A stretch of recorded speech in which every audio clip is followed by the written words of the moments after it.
ओम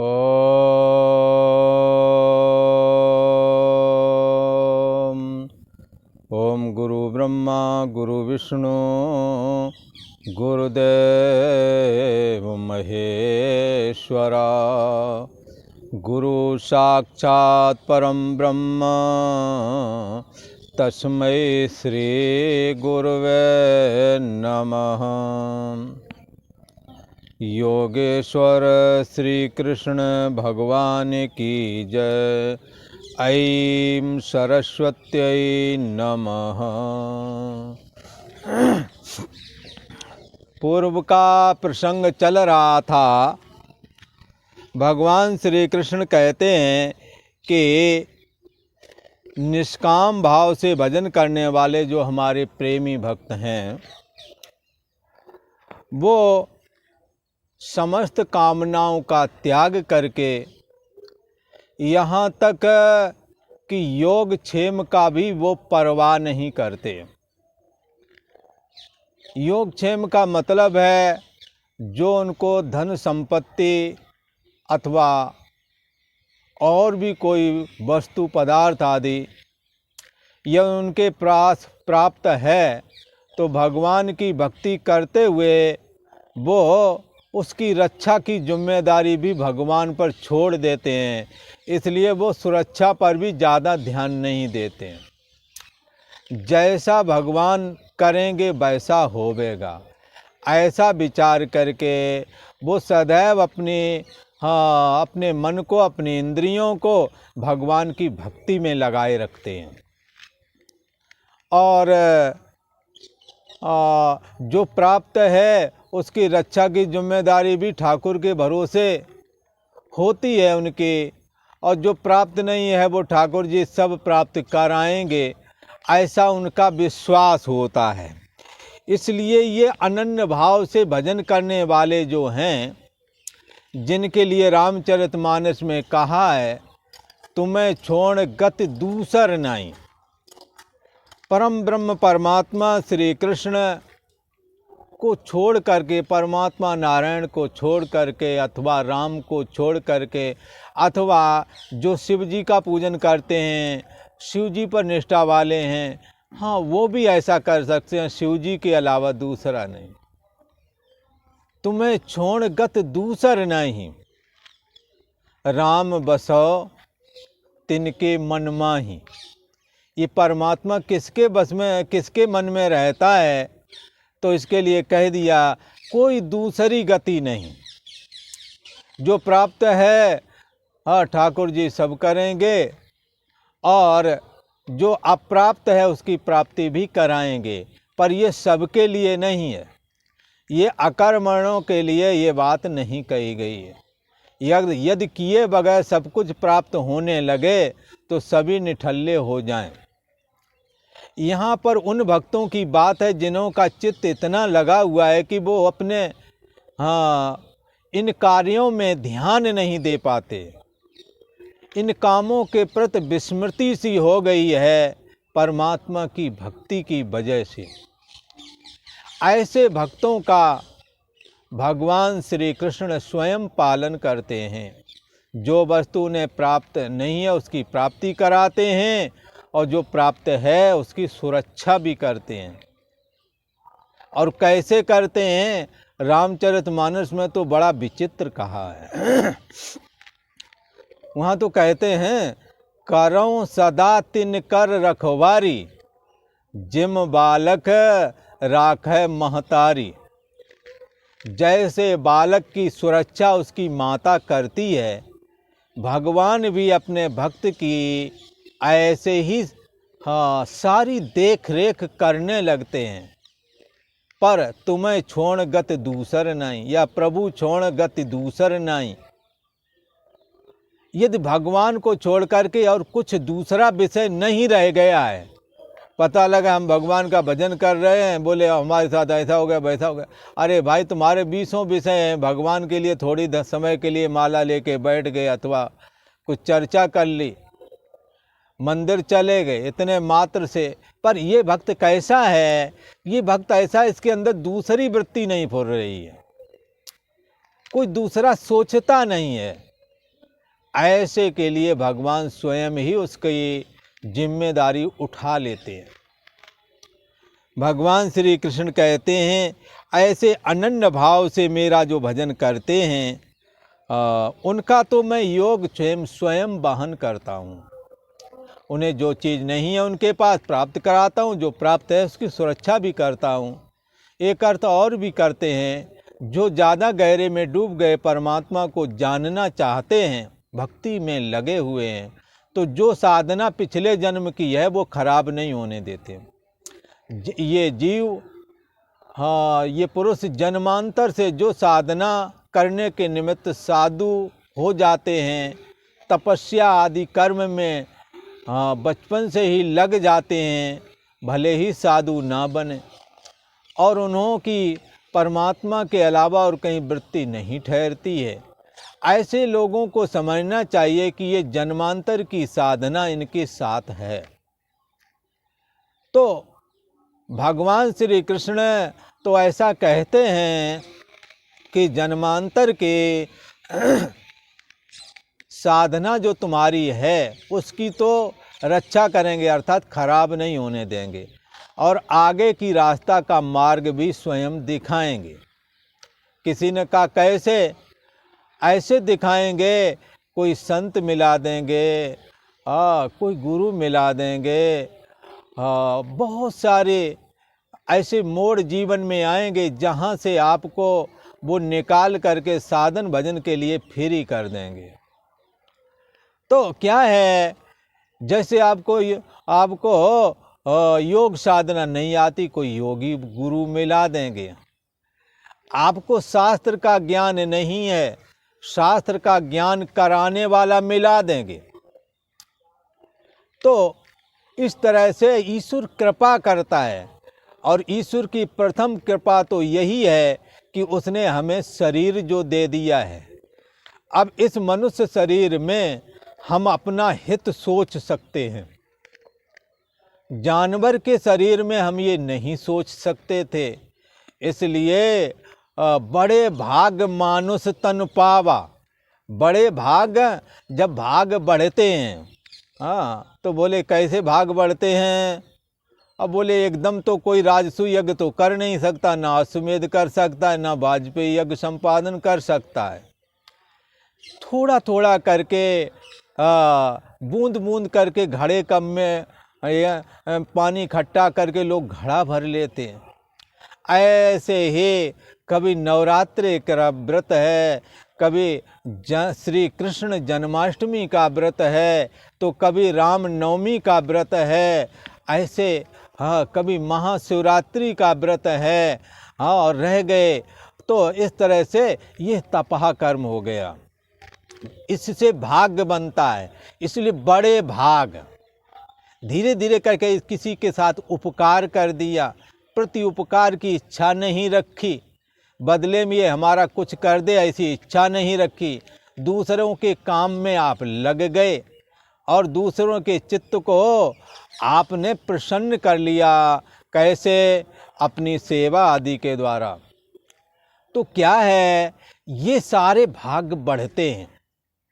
कई बार क्या है कि योग साधना में मन लग गया, तो उसमें जब चित्त वृत्ति रुकती है तो परमात्मा से अभेद होने पर बड़े भाग, एक क्षण भी मैं ब्रह्म हूँ ऐसी वृत्ति बन जाए तो अनंत जन्मों के पाप कर्म दग्ध हो जाते हैं। ये जीव अंतर्यामी आत्मा के सम्मुख जब जाता है तो अर्थात निर्विकल्प होकर के चैतन्य सत्तात्मक जो परमात्मा है उसमें परिच्छिन्न व्यक्तित्वपना जब डूब जाता है, कैसे? जैसे घड़े का पानी समुद्र में डुबा दिया जाए तो एक हो जाता है, ऐसे ही जीव भाव रूपी ग्रंथि, ये जीव की जब अंतर्यामी आत्मा में, जो कि भगवान श्री कृष्ण का निज स्वरूप है, उसमें जब ये पहुंच जाता है परिच्छिन्न व्यक्तित्वपना, तो क्या होता है? इसको कहते हैं जीव परमात्मा के सम्मुख हो गया, और सम्मुख होने पर इसी को कहते हैं निर्विकल्प हो गया है। इसी को गीता में कहा, आत्म संस्तम मना कृत्वा न किंचिदपि चिंतयेत। आत्मा के सम्मुख पहुँच करके अपने मन को आत्मा में स्थापित कर दिया, फिर कुछ भी नहीं सोचता है। तो इसी के लिए रामचरितमानस कहता है, रामचरितमानस में कहा है कि सन्मुख होय जीव मोय जबहि, जन्म कोट अगय नासों तबहि। करोड़ों जन्म के पाप राशि जल कर के राख हो जाते हैं, ऐसा कहते हैं।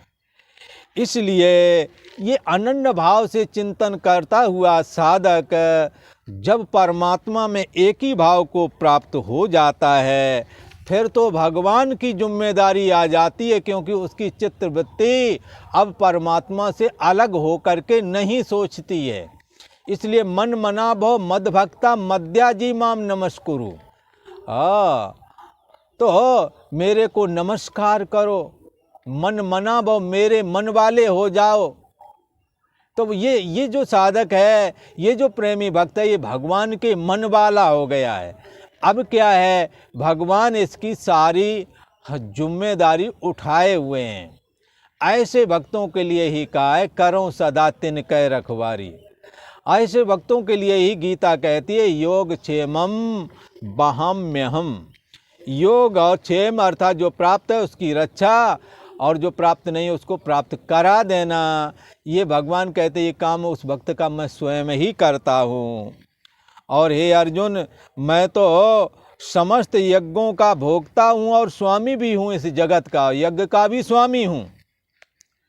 परंतु जो मुझ परम ब्रह्म परमात्मा को ऐसा नहीं जानते, यही वजह है कि वो पुनरप जननम पुनरप मरणम से नहीं छूटते, मुझ में लीन नहीं हो पाते। मुझ में लीन होने का नाम ही मुक्ति है, वो मुक्त नहीं हो पाते। इसलिए साधक को प्रथम चाहिए कि वो शास्त्र वचनों का पर विश्वास करके और सदा परमात्मा को सर्वाधार सर्वाधिष्ठान मान करके चलें, और समस्त देवताओं का मूल कारण मान करके चलें, ऐसा कहते हैं।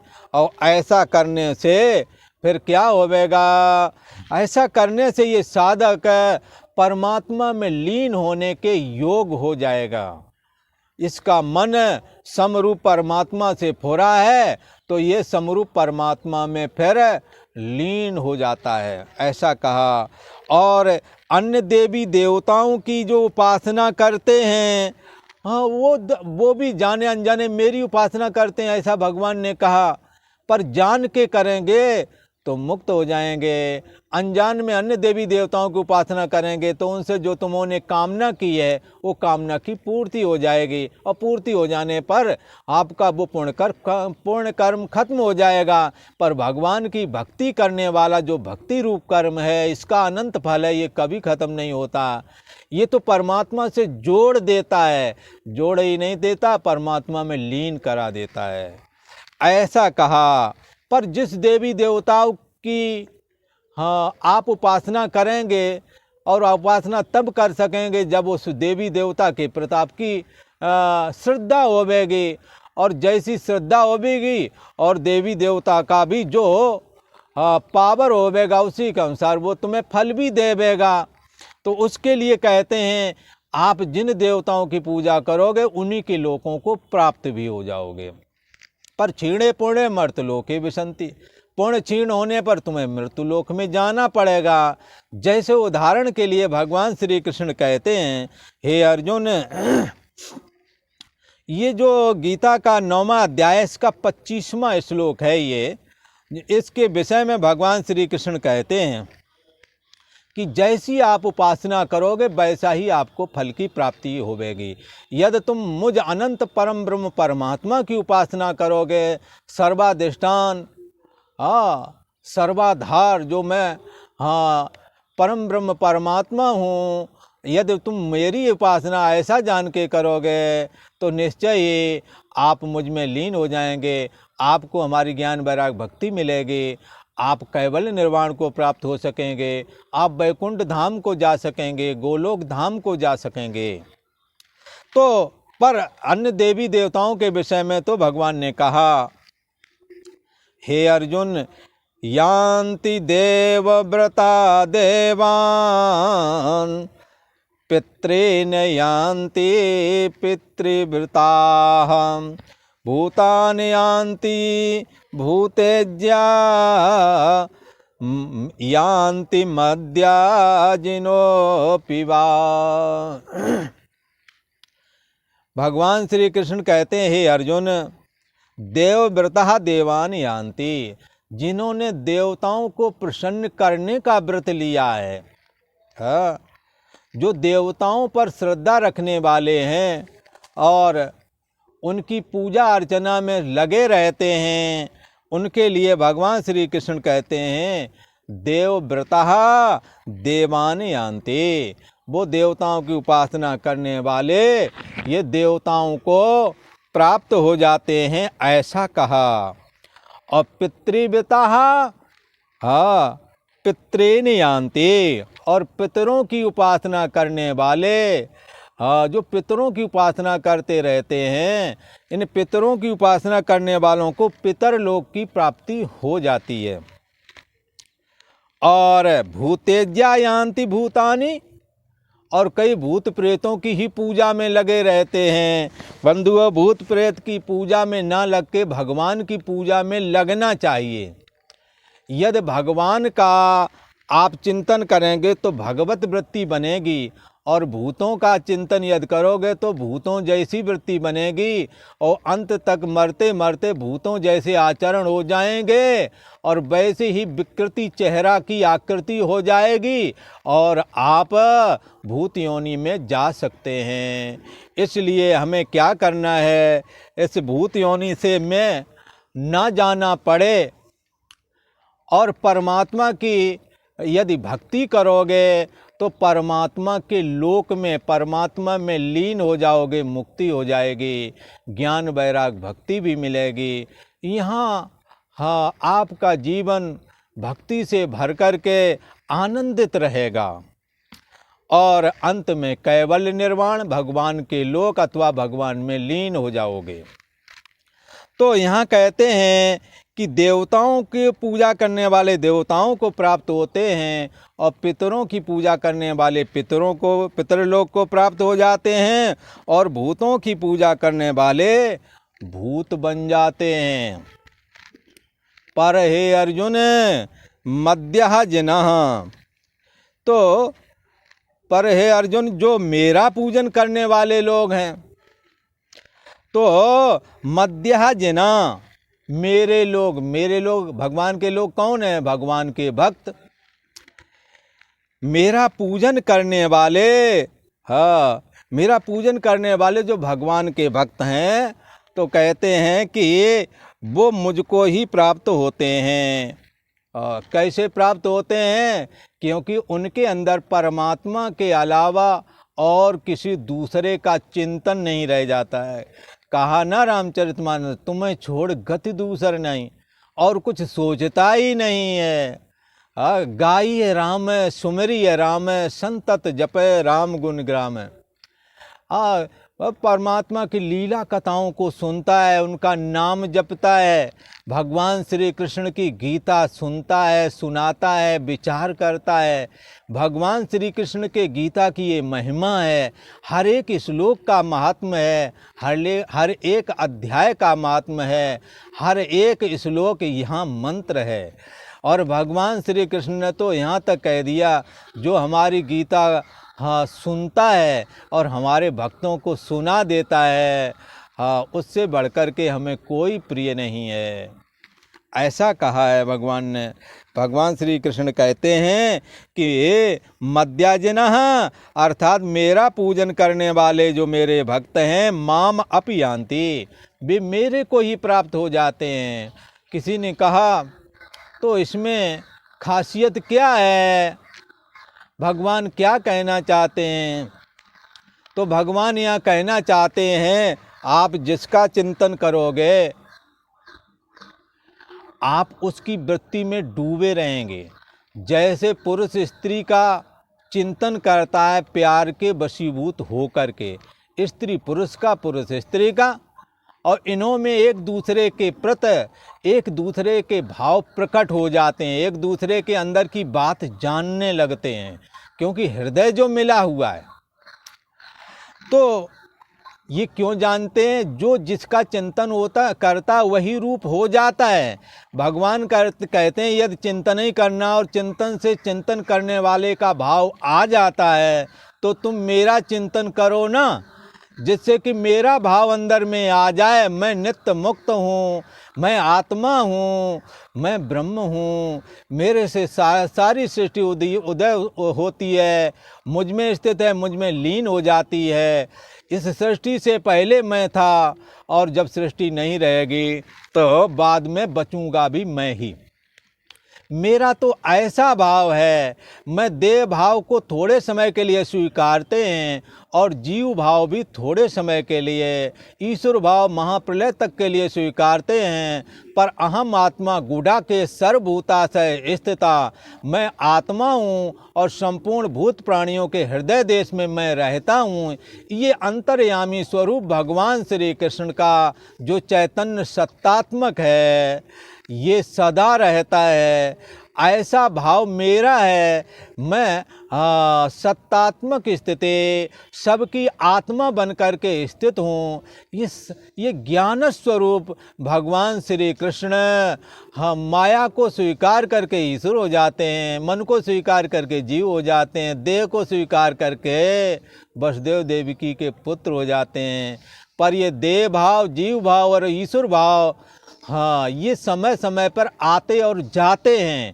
पर इन तीनों भावों का जो आश्रय और प्रकाशक है, हाँ, वो ब्रह्म है। तद ब्रह्म तद विजिज्ञासस्व, ये ब्रह्म है, उसको जानना चाहिए।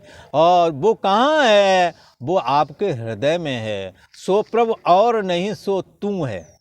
वो परम ब्रह्म परमात्मा तेरे अंदर है, तेरी बुद्धि देश का साक्षी है। ऐसा करके आपके अंदर है और जानना पना करके जो अभिव्यक्ति हो रही है, यही भगवान श्री कृष्ण का अंतर्यामी स्वरूप है।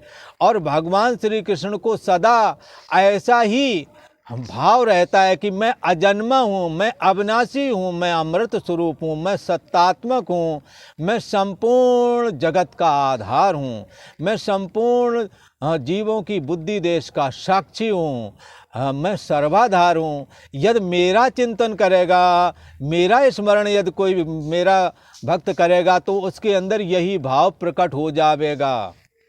इसलिए गीता का ज्ञान, ये ब्रह्म ज्ञान यदि ना भी बैठता हो तो भी बंधुओं जरूर सुनना, क्योंकि इसके सुनने की ऐसी महिमा है, पढ़ने की सुनने की ऐसी महिमा है कि इसका अर्थ भगवान श्री कृष्ण की कृपा से स्वयं ही प्रकट होने लगता है।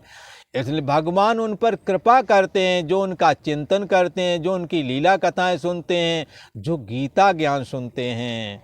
भगवान श्री कृष्ण कहते हैं गीता का पढ़ना, पढ़ाना, सुनना, सुनाना, ये ज्ञान यज्ञ कहलाता है। इस ज्ञान यज्ञ के द्वारा भगवान श्री कृष्ण परम संतुष्ट होते हैं और अपने भक्त को अपने में लीन कर लेते हैं। जैसे मीरा जी द्वारकाधीश में लीन हो गई, ऐसे ही कोई भी भक्त भगवान का चिंतन करता हुआ भगवान में लीन हो सकता है। भगवान श्री कृष्ण ने कहा देवताओं के पूजने वाले देवता हो जाएंगे और पितरों की पूजा करने वाले पितर लोग को प्राप्त होवेंगे और भूतों की पूजा करने वाले भूत बन जाएंगे।